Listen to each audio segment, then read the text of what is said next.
With tech disruptions happening across industries, companies are investing in technology initiatives to invent new businesses, models, and drive efficiencies in their business. There is no doubt that technology has enabled the creations of world's most valuable companies.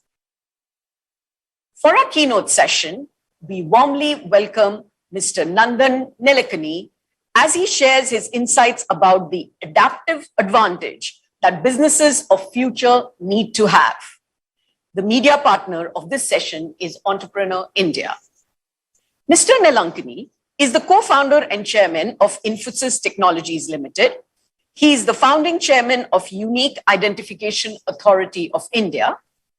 Most recently, Mr. Nilekani co-founded and is the chairman of EkStep, a not-for-profit to create learner-centric technology-based platform to improve basic literacy and numeracy of millions of children.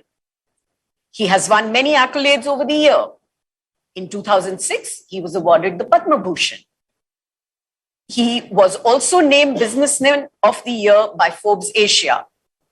Times Magazine listed him as one of the 100 most influential people in the world in 2006 and 2009. Mr. Nilekani is the author of Imagining India and co-author of Rebooting India, Realizing a Billion Aspirations. Thank you, sir, for joining us today. It is such an honor to have you here. Over to you, sir.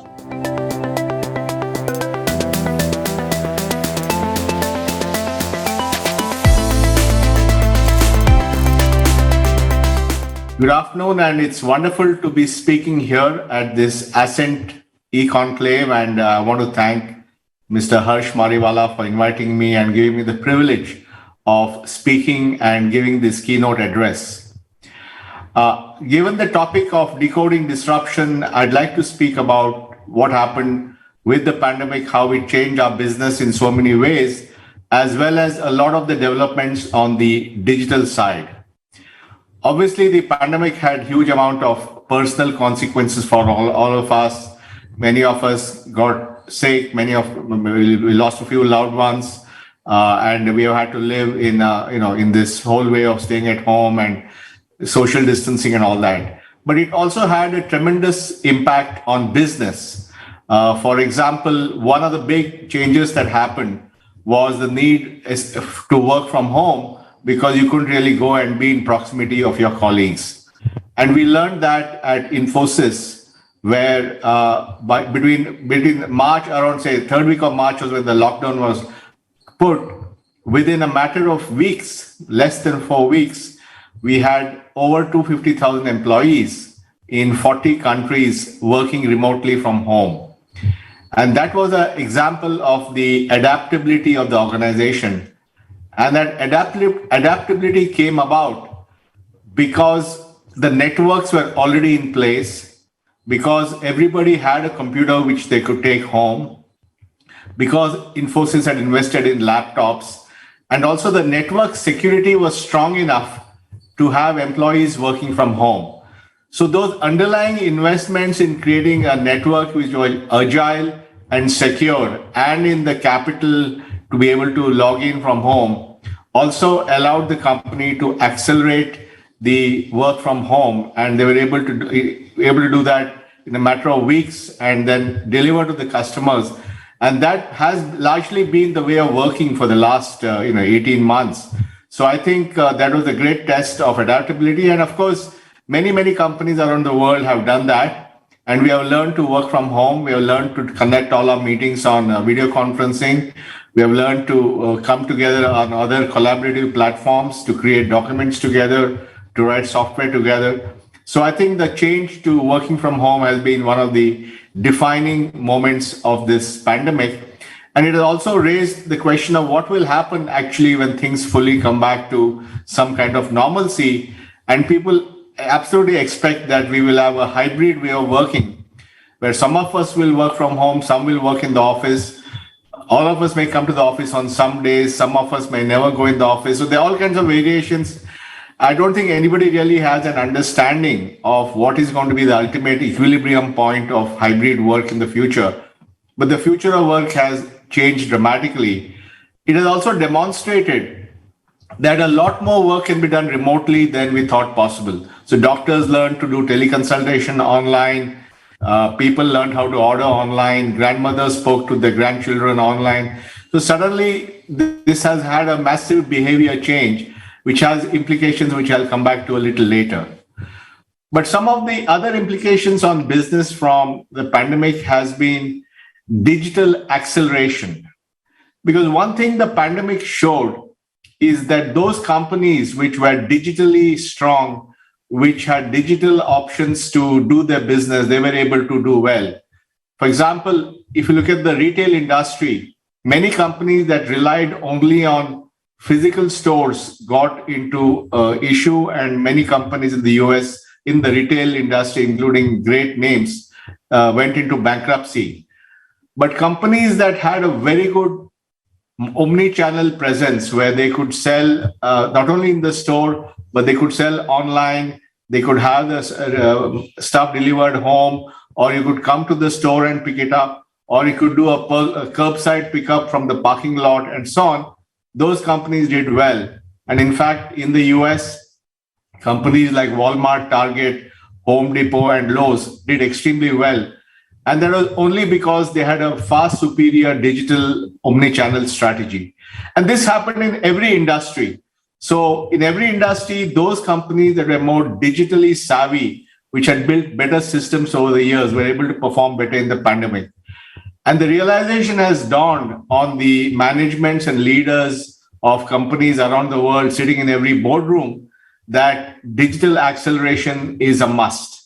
And so I think we are seeing the consequences of that, where all of the world boards are discussing how to make the companies much more digitally native. And this actually is a long trend which we have seen. What happened was way back, 15 years back, the technology drivers of the world were enterprises, so businesses using technology. But with the arrival of the smartphone, with the iPhone coming in 2007 and then the Android phone from Google in 2008-9, the center of gravity of technological innovation has gone to applications led by the smartphone. And for the first time, we have a technology where billions of users around the world are using these devices. And that has led to many, many implications. For example, it has led to the rise of the cloud, where now we have these huge clouds which offer all services, and you don't have to go and buy your own hardware and software. You can just connect to a cloud and start using it. It has led to what is called the consumerization of user experience, where consumers are used to being able to just tap on the phone and use applications. And businesses have had to struggle to make their legacy applications as consumer friendly as the consumer applications that their employees and customers were used to. So that was the other big trend. Then, of course, there was the whole big data, where many billions of transactions created a lot of data. And initially, you had all kinds of analytics possible on that data. And now people are applying AI and machine learning to data to get insights. So the whole idea of being able to drive your business not on gut feel or on customer surveys, but actually on real-time data and being able to understand customer preferences and what will sell, what will not sell, and so on. So big data, analytics, AI has been a huge trend. And another important trend which came out was the need to modernize these systems. Many companies had decade-old systems that had to be modernized, and the pandemic has accelerated that modernization. And then there's been the whole issue of cybersecurity, because if companies are going to expose their internal systems to the internet, then they have to be absolutely sure that nobody can hack their way into it. So cybersecurity has become a very important development. And then platforms like, the big platforms have shown that platform thinking is very important. So all these trends were there. They began, maybe in 2014, 15, and companies started adopting them. But the digital acceleration meant that all these systems had to be done even faster. And that's what we have seen in the pandemic. The other impact of the pandemic has clearly been disruption of supply chain, both for people and for goods. We have seen that what's happened with the goods supply chain, there's not enough staff in airports or ports. There's not enough ships out there. There are not enough containers out there. There are not enough, everything has been upset. And so there's going to take some time for the whole supply chain disruption to fall into place. And therefore, and the same thing has happened on the people side. If you are today, because the travel has been in many countries, especially the so-called zero COVID countries, have made it quite difficult to go in and out. And therefore, the old model of people flying around for meetings or even for work has come to a grinding halt. And therefore, companies have to cope with that. So I think this is something which has made a dramatic change. And then, of course, there's a whole geopolitical change which is coming, which, some amount of reaction to globalization. So the pace of globalization is slowing down.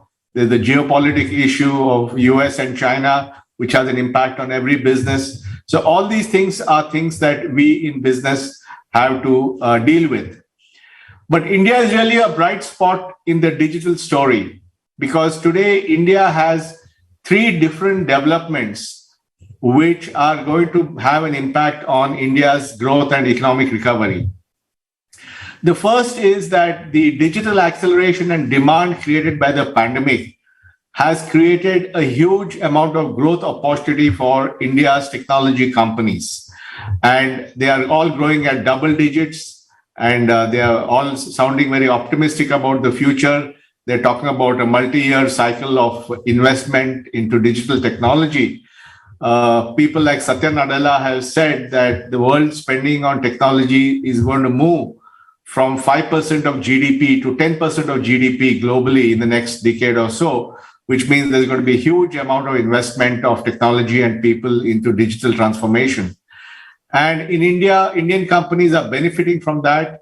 India has not only global tech companies like Infosys, it also has the remote development centers of a JP Morgan or a Intel. It has the startups. So there's a huge amount of activity. And it's estimated that the number of people in the IT services and BPO industry are about 4.5 million. And that is expected to double in the next several years. Imagine, it took us about 40 years to get to about 4.5 million people, but doubling that to 9 to 10 million will happen in maybe a decade. And therefore, this is going to create massive jobs opportunities in the tech industry.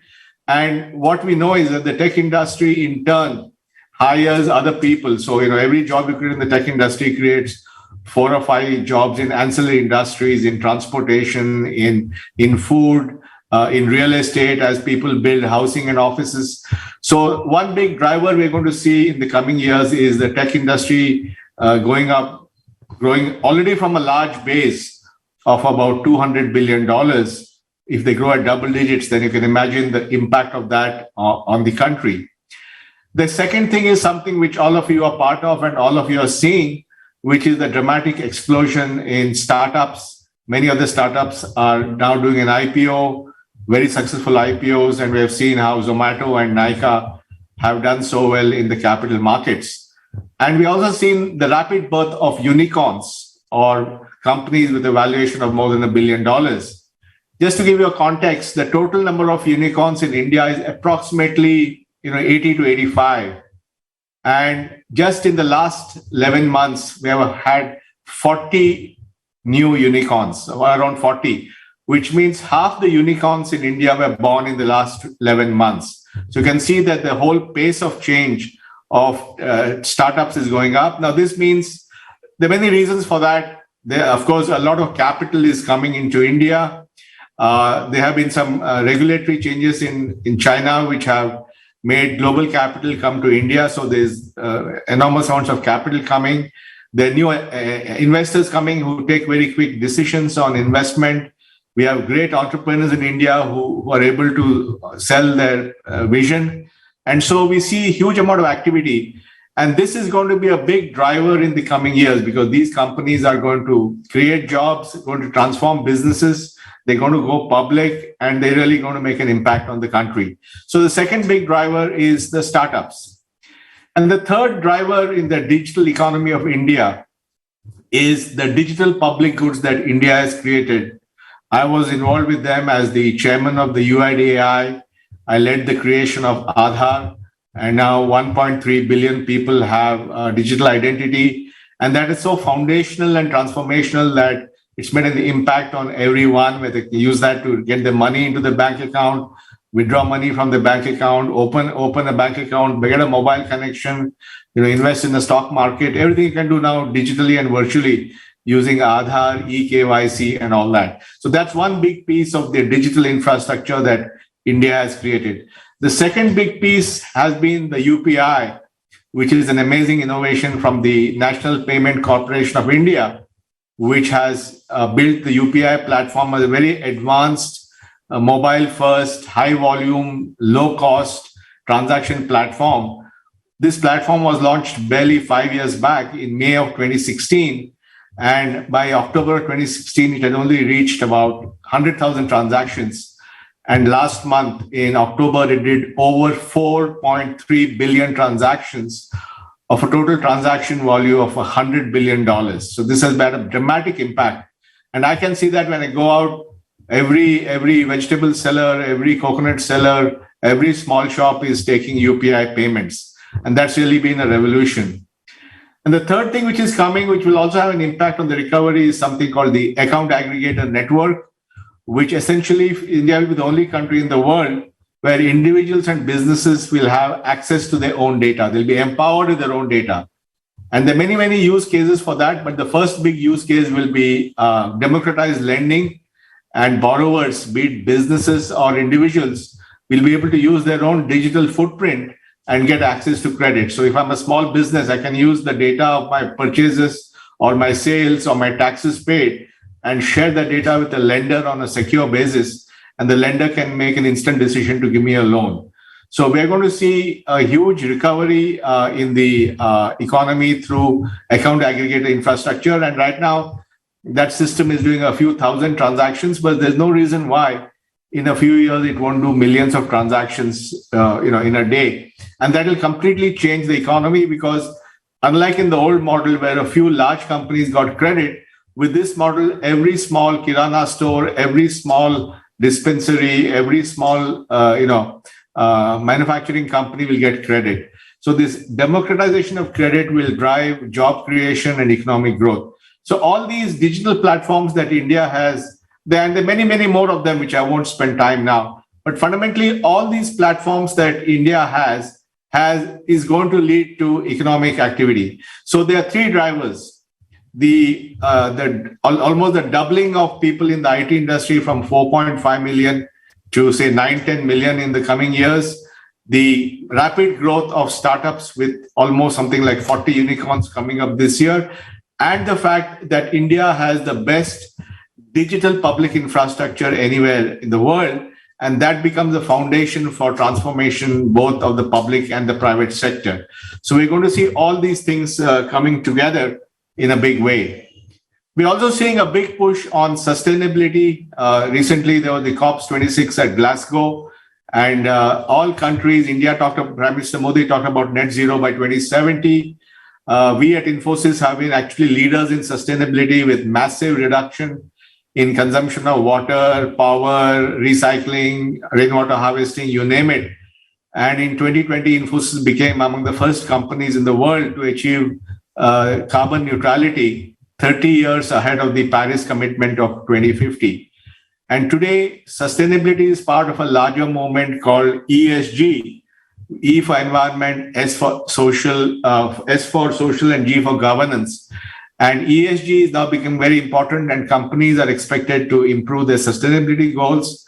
Companies are expected to be good social citizens and practice good governance.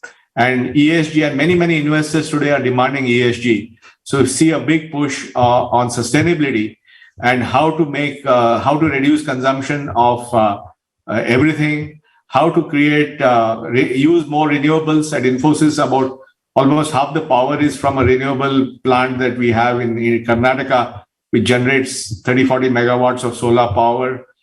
People are going to go into more and more circular economy, where rather than creating waste, you recycle everything. So many of these things are happening. And digital is going to be a big part of making this happen, because to be able to really get to this, we need very high granular data, which can only be done thanks to all the sensors which will be there in our smart buildings and in our power systems. And therefore, digital will actually help the whole movement of the whole sustainability drive that is going to become a big thing in the world. Now, all these are what's happening in the world, but how do companies deal with this? And that's why I think how do we make our own companies adaptive is very, very important. I gave you an example in the beginning of how the Infosys investment in a sophisticated network, in cybersecurity, in capital equipment, allowed it to switch to working from home in a matter of weeks and was able to bounce back. And that is an example of an adaptable company which invests in that. And therefore, one thing that will require adaptability is that every company will have a very state-of-the-art digital spine, which connects employees, customers, investors, the finances, everything is on this digital spine. And many of the big things happening in the world is how companies are reinventing the infrastructure to create a digital spine. And this is something which we are seeing around the world. And at Infosys, we have been on this journey for several years. And we also believe in a quick turnaround. So we have releases every 6 weeks so that we're able to completely transform our digital infrastructure. And that's something that's very, very important for adaptability, because part of creating a digital spine is to be very quick in reacting to changes in the market. And therefore, we call that as sentience, the ability to sense the changes in the market. And that is something which is done at Infosys, and many companies are trying to make their systems very, very adaptable. The important thing in strategy now is not necessarily about doing A or B, because the whole changes happening in the world are so complex that we can't predict where A will happen or B will happen. The challenge is to design a system which is flexible enough to do A or B, depending on the circumstances in which we find ourselves. And therefore, part of an adaptive organization is optionality, being able to choose different paths no matter what happens. A good example of that is in our industry has been the push towards localization. Localization meant that you hire more and more people in the countries where you operate. A company like Infosys operates in about 40 countries and is now hiring in those countries. And that optionality was very useful because when the pandemic struck, many countries actually stopped the movement of people in and out of their countries. So you could not enter Australia, for example, or China.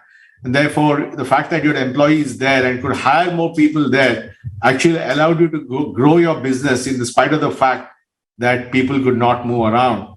And Infosys today hires thousands of people in the US, in Mexico, in Canada.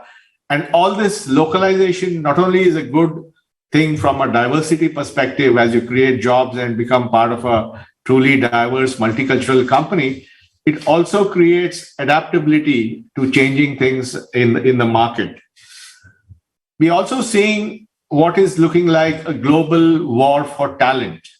I talked about the fact that digital is going to be big. So the digital needs will be there by existing companies, IT companies, by end user companies, the banks, by startups, by the offshore development centers of global companies. Everyone is going to need technology people. And therefore, there is going to be a global war for talent.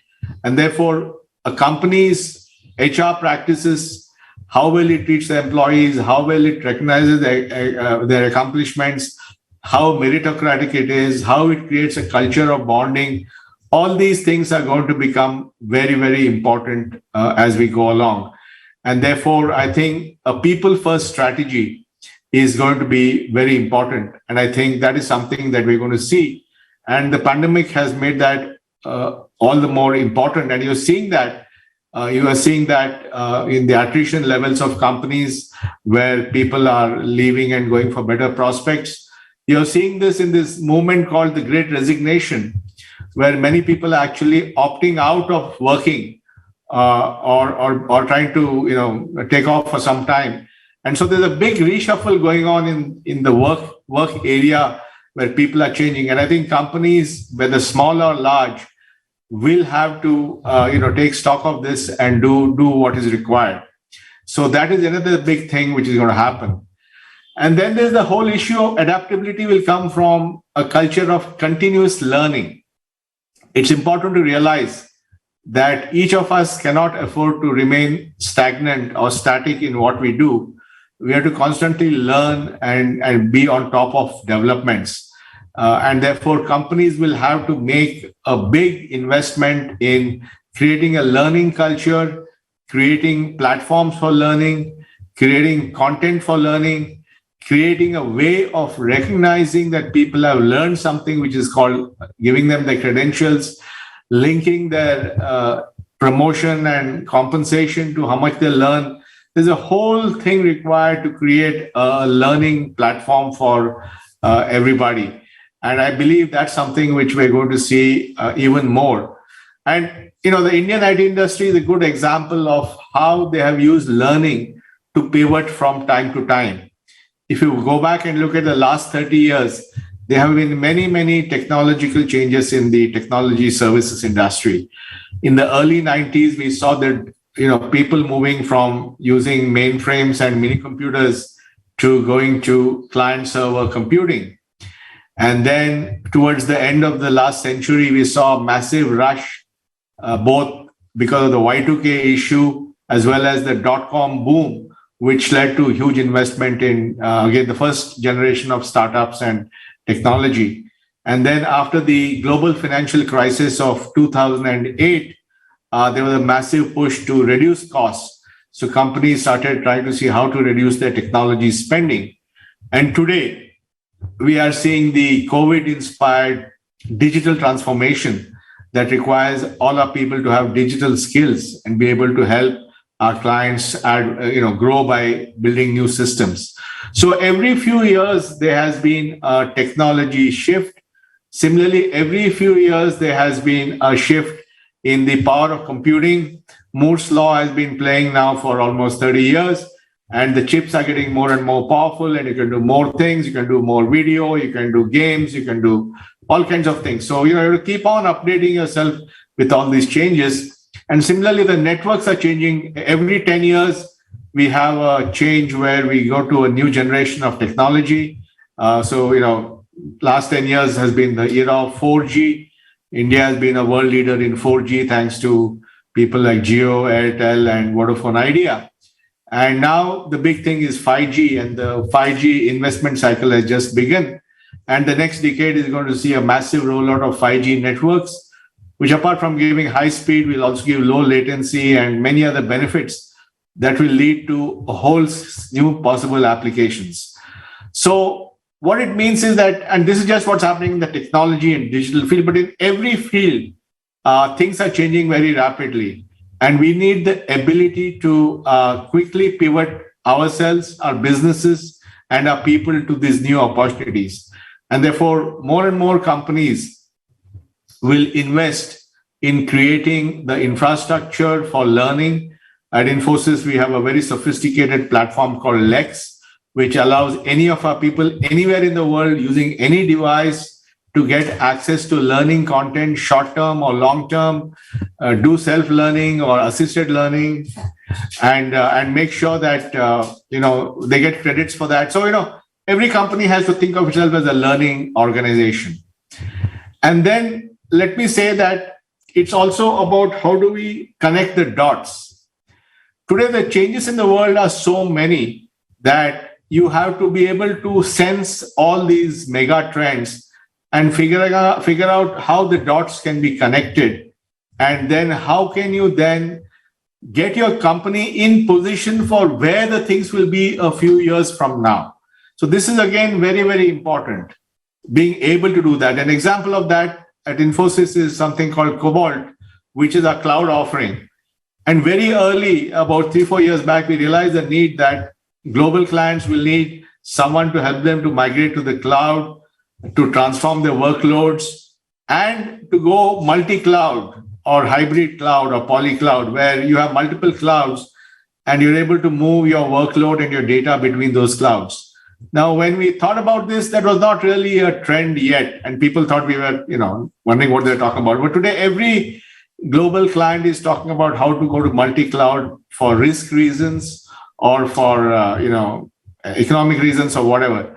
So being able to sort of see where the future is going is very, very important. And all of us have to build that ability to look at the future and figure out how things can be done. And therefore, connecting the dots is very important because so many things happening at the same time. There is the digital revolution acceleration I talked about. There's the whole push towards sustainability and net zero, which we talked about. There is the impact of the pandemic and how business will change in the future of work. And this may not be the last pandemic because there may be something else that comes. So it really the whole medical situation. And then there's this massive migration of renewable technology where we're going to go after 100 years of being in the hydrocarbon world. In the matter of next 40, 50 years, we're going to migrate our global infrastructure to green energy, be it renewables like wind and solar or fuels like green hydrogen. And this is going to affect everyone and every supply chain and every strategic decision that you make. For example, in the era of hydrocarbons, maybe the big place where oil is Saudi Arabia and the big place where gas is Qatar. But in the new world, where the raw material of renewables is going to be metals like cobalt and lithium, the cobalt is in Congo, DRC Congo, and the lithium is in Chile. Suddenly your supply chains are going to change. So having a view of how all these various things are going to play and how they all come together is very, very important. And I would urge you to think about it. So finally, I think, let me end by saying that at one level, this can be a bit forbidding, but actually it's very exciting because those companies that are innovative, and a lot of this is innovation driven, those companies that are agile, those companies that are able to connect the dots and predict the future, or not predict the future, but at least get a sense of what is the optionality they need to build in, those companies are going to flourish. So we cannot change the external world around us. There's too much happening. But we can change ourselves and our organizations to be more agile, more adaptable, more lit, more in a learning mode, more ability to connect the dots, more collaborative. And it is those investments we make in ourselves as companies and individuals that will really give us long-standing, long-standing hope and long-standing business viability. Because we have seen, the history is there, that companies don't last that many decades. Companies tend to, many companies are often at the top and then something happens and then they get on the decline. And therefore, we also have to make sure that we are never complacent, because we always have to be absolutely humble and be willing to learn. We should not become arrogant. We should be open-minded and be willing to learn. We must encourage young people because they have ideas that will be of a different level, and really create a culture which is buzzing with energy, buzzing with ideas, buzzing with collaboration, and make sure that our antenna are always up there, figuring out where a company should go. So I think we are living in a world of great disruption on multiple fronts, but it's also an era of great opportunity. It's going to create a lot of new leaders, and I do hope many of them will be from all of you. So once again, all the best, and I'm delighted to be speaking at the Ascent Conclave, and I'm grateful to Mr. Mariwala for giving me a chance to address you. Thank you all.